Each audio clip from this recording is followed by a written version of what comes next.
The champagne fountain sparkled under the crystal chandelier as I stepped into the Riverside Country Club's grand ballroom. I'd chosen a simple navy dress, nothing flashy, just appropriate for the charity gala I'd been invited to attend. The invitation had come through my investment firm's community outreach program, and I'd been looking forward to a quiet evening supporting local causes. I should have known better than to expect peace when my family was involved. "What are you doing here?" My sister Victoria's voice cut through the elegant chamber music like nails on a chalkboard. She stood near the registration table in a glittering silver gown that probably cost more than most people's monthly rent, her perfectly manicured hand clutching a champagne flute so hard I thought the stem might snap. "Hello, Victoria," I said calmly. "I was invited to the gala." "Invited?" She laughed, the sound sharp and mocking. "By whom?" "The catering staff." Her friends, 3 women I recognized from her social circle, giggled behind their hands. They all wore the same expression of manufactured surprise, as if my presence was the scandal of the century. "I have an invitation," I said, reaching into my clutch. "Oh, I'm sure you do." Victoria stepped closer, her perfume overwhelming. "Probably printed it yourself at whatever little office job you're pretending is a career these days. This is a $5,000 per plate event, Maya." $5,000. Do you even know what that means? I did know what it meant. I knew exactly what it meant because I'd approved the pricing structure myself when the club's board had consulted with me about the fundraiser.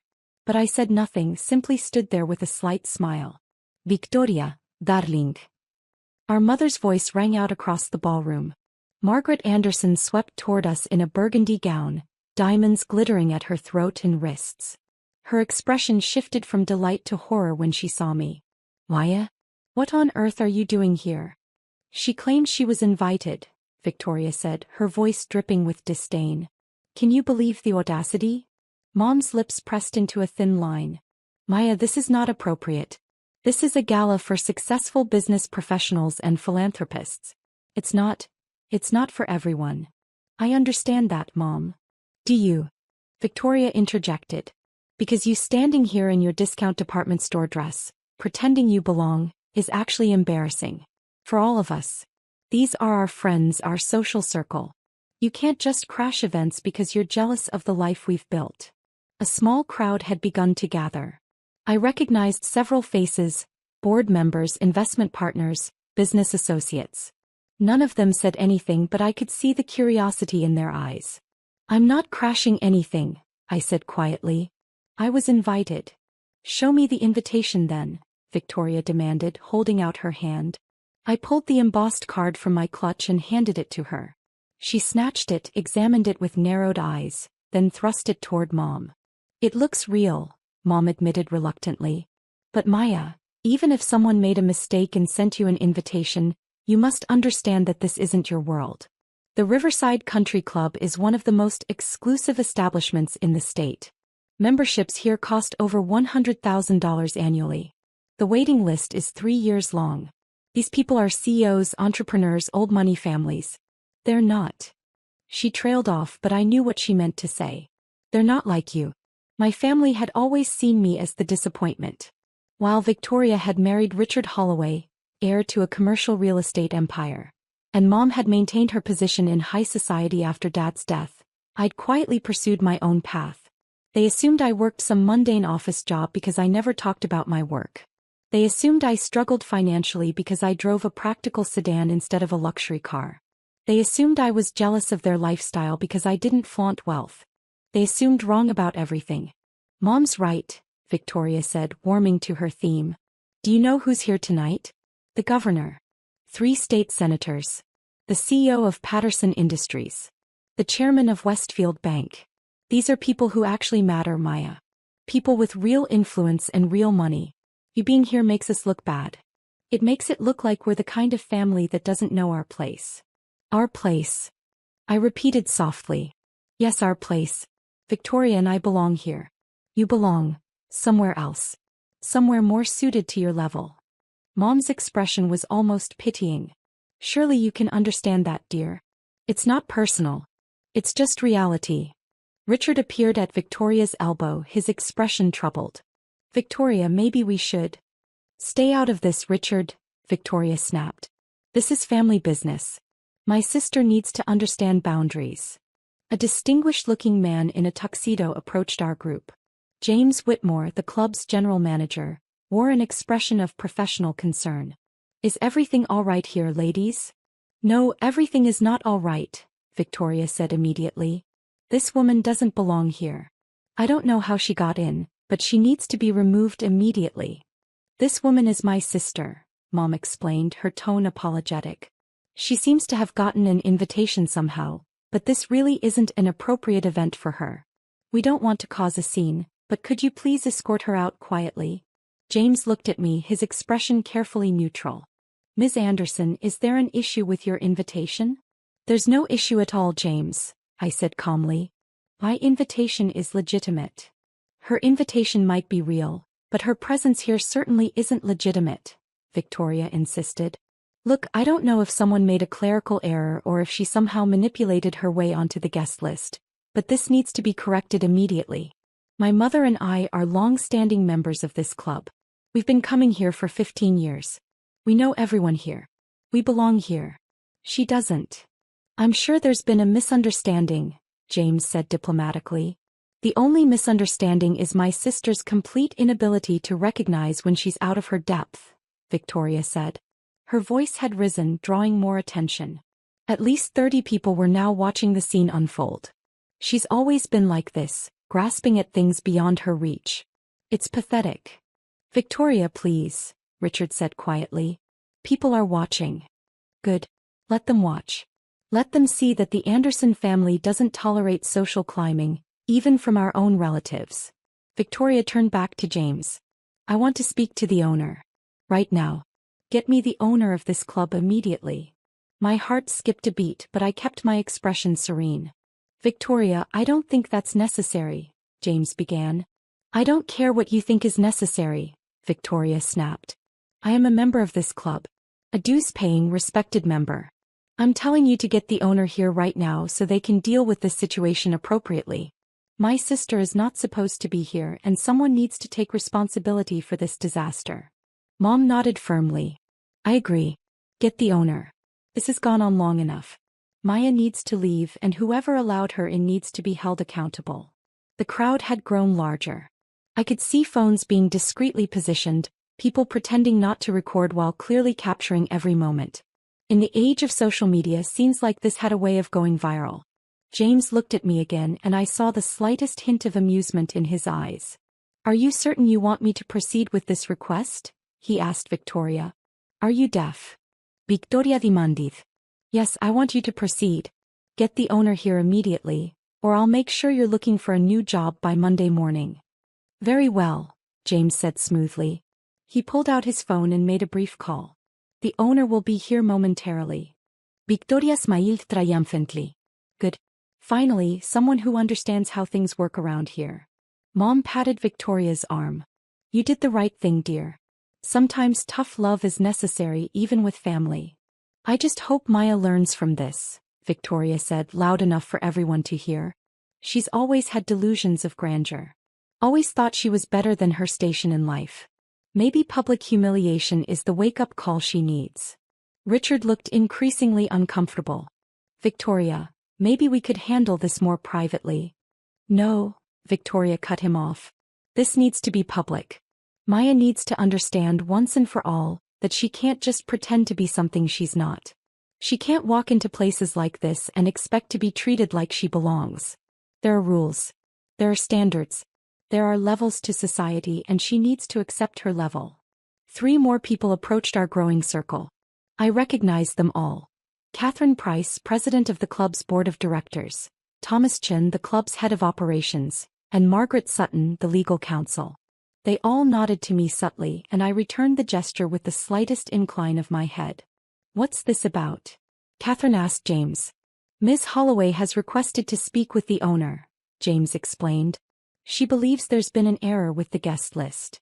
An error? Victoria scoffed. That's putting it mildly. My sister somehow got herself invited to this gala, and she needs to be removed immediately.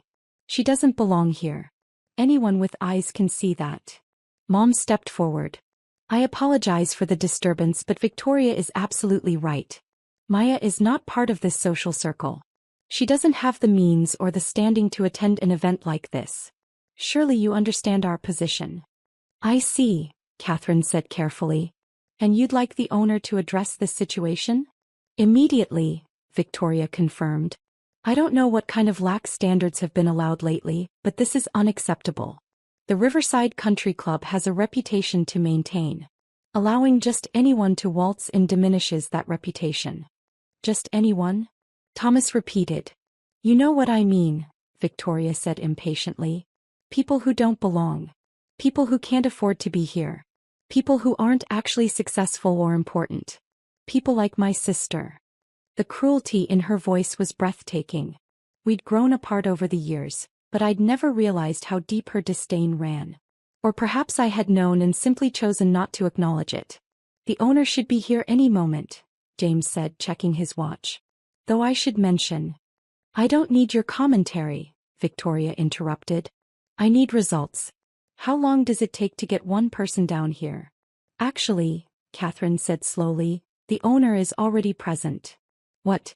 Where? Victoria's head swiveled, scanning the crowd. Is it Mr. Pemberton? I knew he still had involvement with the club. Where is he? Mr. Pemberton sold his ownership stake 3 years ago, Thomas explained. 3 years ago? Mom looked surprised. To whom?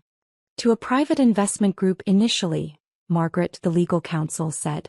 But 18 months ago, that group sold the property to a single owner who's been managing it through a trust. Well, get whoever that is down here, Victoria demanded. I don't care about the ownership history. I care about getting my sister removed from this premises immediately. I'm afraid there's been a significant misunderstanding, Catherine said, her professional composure cracking slightly with what might have been suppressed laughter. The only misunderstanding is whatever incompetent staff member let Maya in here, Victoria snapped. No, James said, his voice taking on a formal quality. The misunderstanding is yours, Ms. Holloway. You've asked to speak to the owner. The owner is here. In fact, you've been speaking near her for the past 15 minutes. The silence that fell over the ballroom was absolute. Victoria's face went blank with confusion. What are you talking about? James turned to me and I saw the full smile break across his face now. Ladies and gentlemen, allow me to formally introduce Ms. Maya Anderson, sole owner of the Riverside Country Club and the entire Riverside Properties portfolio, which includes this club, the Riverside Hotel, the Riverside Conference Center, and approximately 400,000 square feet of commercial real estate in the metropolitan area. I watched the color drain from Victoria's face. Mom's mouth had fallen open in an expression of pure shock. That's impossible, Victoria whispered. I assure you it's quite possible, Catherine said. She pulled out a tablet and turned it toward Victoria. Ms. Anderson acquired the property through her investment firm, Anderson Capital Management. She's been the sole owner and primary decision-maker for the past 18 months. Every major policy decision, every renovation, every event, including tonight's gala, has been approved by her. But she's... Mom stammered, unable to complete the sentence. She's what? Thomas asked pointedly. Successful? Influential? Yes, she's all of those things. Anderson Capital Management has assets under management exceeding $800 million. Ms. Anderson personally manages a portfolio worth over $200 million. She's one of the youngest self-made investors in the state. This is a joke, Victoria said, but her voice lacked conviction. This is some kind of prank. It's not a prank, I said quietly, speaking for the first time since the owner had been summoned. Everything they're saying is true. You don't. Victoria struggled to form words. You drive a Honda. You wear normal clothes. You never talk about having money. Because I don't need to talk about it, I said simply. I'm not interested in flaunting wealth. I'm interested in building it, managing it, and using it for productive purposes. Like purchasing properties with potential, renovating them, and running them successfully. Margaret pulled out a file folder. I have the purchase agreements, title deeds, and corporate filings if you'd like to review them. Everything is properly documented. Ms. Anderson is unequivocally the owner of this property. Mom had gone pale. Why? I don't understand. When did this happen? How did this happen? I've been working in private equity and investment management for 12 years, I explained. I started small, learned the business, made smart decisions and scaled up. 3 years ago I founded my own firm. We've done very well. The Riverside portfolio was an attractive investment opportunity, so I acquired it. 12 years. Victoria's voice was barely audible. You've been wealthy for 12 years and you never said anything? You never asked, I pointed out gently. You assumed I was struggling because I didn't live ostentatiously. You assumed I was insignificant because I didn't brag about my success. You made assumptions, Victoria, and you never bothered to verify them. But we. Mom looked around desperately as if searching for an escape route. The crowd surrounding us had swelled to at least 70 people, all watching with rapt attention. You treated me like I was an embarrassment, I said, my voice still calm. You told me I didn't belong here. You demanded I be removed from my own property. You called me pathetic and said I was grasping at things beyond my reach. You said I needed to accept my level in society. Victoria's face had transitioned from pale to bright red. I didn't know. You didn't know because you didn't care to know, I interrupted. You were so convinced of your own superiority that you never considered the possibility that I might be successful in ways you didn't recognize. Richard had moved away from Victoria slightly, his expression a mixture of horror and what might have been respect. Ms. Anderson, I apologize. I had no idea. Most people don't, I said. I prefer to keep my business life private. But that doesn't give anyone the right to treat me poorly based on their assumptions. Catherine cleared her throat. Ms. Anderson, given the circumstances, how would you like us to proceed? It was the question Victoria and Mom had both been dreading. I could see it in their faces. The sudden, terrifying realization that they'd just publicly humiliated someone who had complete control over their access to one of their most prized social venues. Well, I said thoughtfully, Victoria did demand that someone be removed from the premises. Victoria's eyes went wide with panic. Paya, please. And she was quite insistent about it, I continued. Very loud. Very public. She wanted everyone to understand that certain standards needed to be maintained, that people who don't belong should be escorted out immediately. I made a mistake, Victoria said quickly. I'm sorry. I didn't know. You didn't know I was the owner, I agreed. But you did know I was your sister. And you still treated me with contempt. The ownership revelation doesn't change what you said or how you said it. It doesn't change that you tried to have me humiliated and removed in front of 70 people. Mom stepped forward, her hands clasped in a pleading gesture. Maya, please. We made a terrible mistake. Victoria was just trying to protect the club's reputation. She didn't mean. She meant every word, I said quietly. And so did you, Mom. You agreed with her. You called me inappropriate. You said I wasn't part of your world. You apologized to the staff for my presence. You asked them to escort me out quietly to avoid a scene. The crowd had gone completely silent. I could hear the clink of ice in glasses, the soft music still playing from the orchestra in the corner, the rustle of expensive fabric as people shifted to get a better view. James, I said, turning to the manager. What's the club's policy on members who create public disturbances? According to the bylaws Ms. Anderson herself approved, James said with professional precision, any member who engages in behavior that creates a hostile environment or brings disrepute to the establishment can have their membership suspended pending a board review. And what constitutes a hostile environment? I asked. Verbal abuse, public altercations, harassment of guests or staff, or any behavior that disrupts the peaceful enjoyment of club facilities by other members or their guests. I looked at Victoria. Would you say demanding someone's removal based on classist assumptions constitutes creating a hostile environment? Victoria's mouth opened and closed, but no sound came out. Please don't do this, Mom whispered. Maya, we're family. Are we? I asked. Because family doesn't treat each other the way you treated me tonight. Family doesn't publicly humiliate each other. Family doesn't make assumptions about each other's worth based on material displays. We made a mistake, Victoria said, her voice breaking slightly. A huge mistake. I know that now. But please, Maya, don't punish us for one error in judgment. One error in judgment, I repeated. Is that really what you think this was? Victoria, you called me pathetic. You said I was grasping at things beyond my reach. You said I needed to learn my place in society.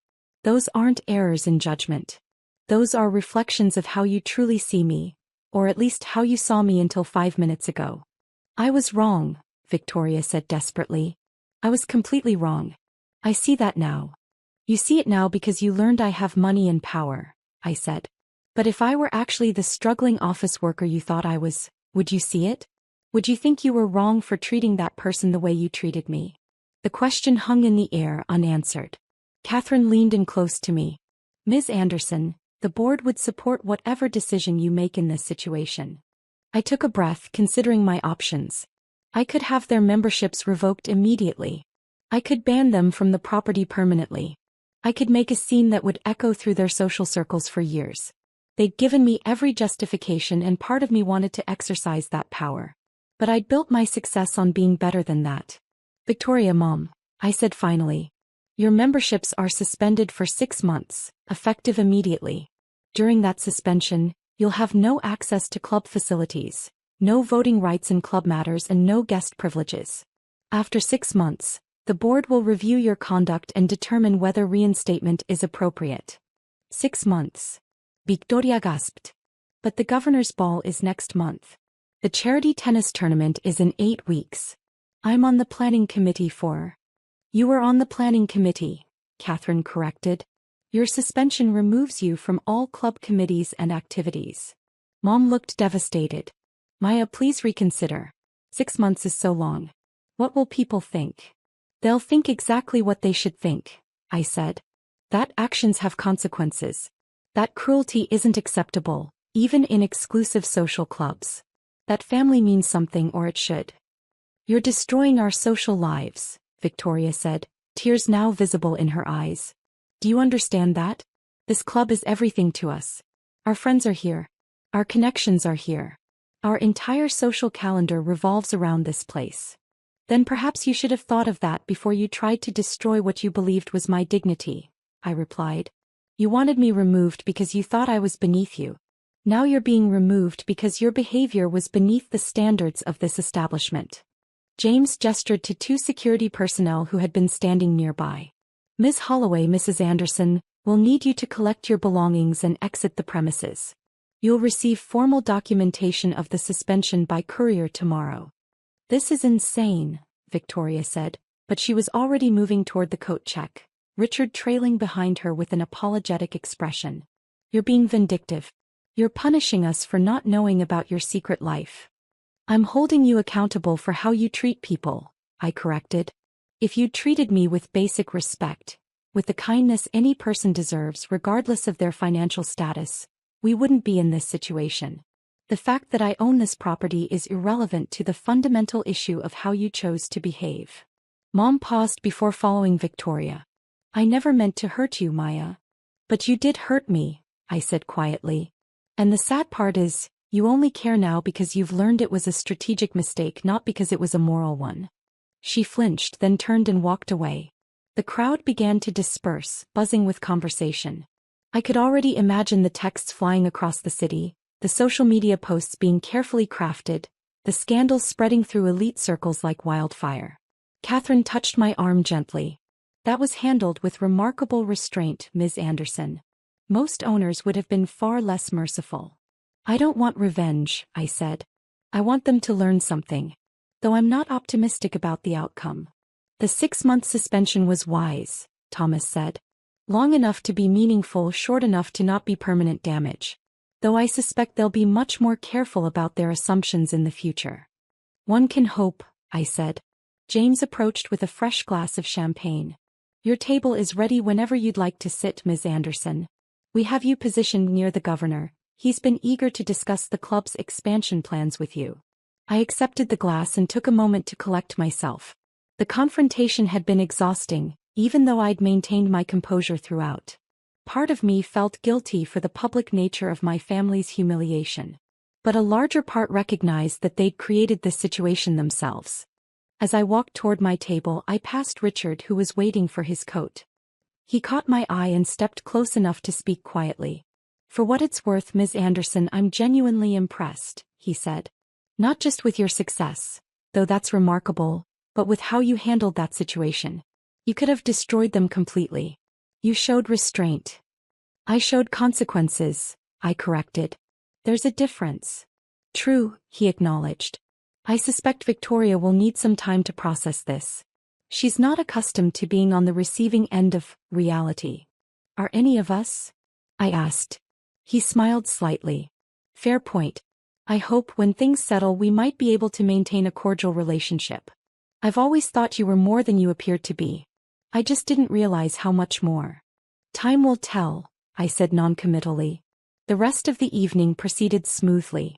I spoke with the governor about the club's planned renovations, discussed investment strategies with several fund managers, and quietly enjoyed the fact that I could attend an event at my own property without my family's interference, at least for the next 6 months.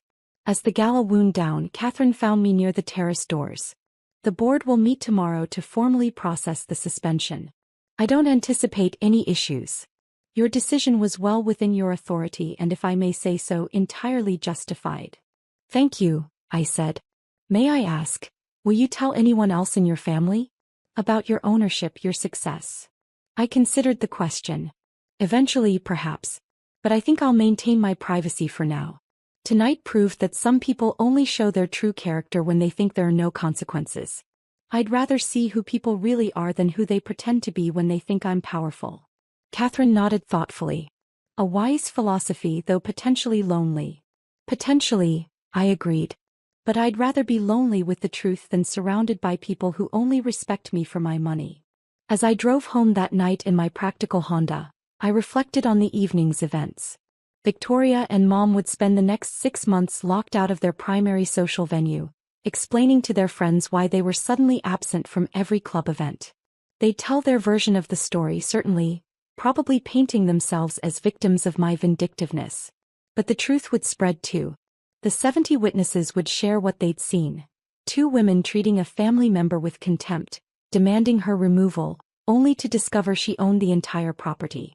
The story would become legend in certain circles.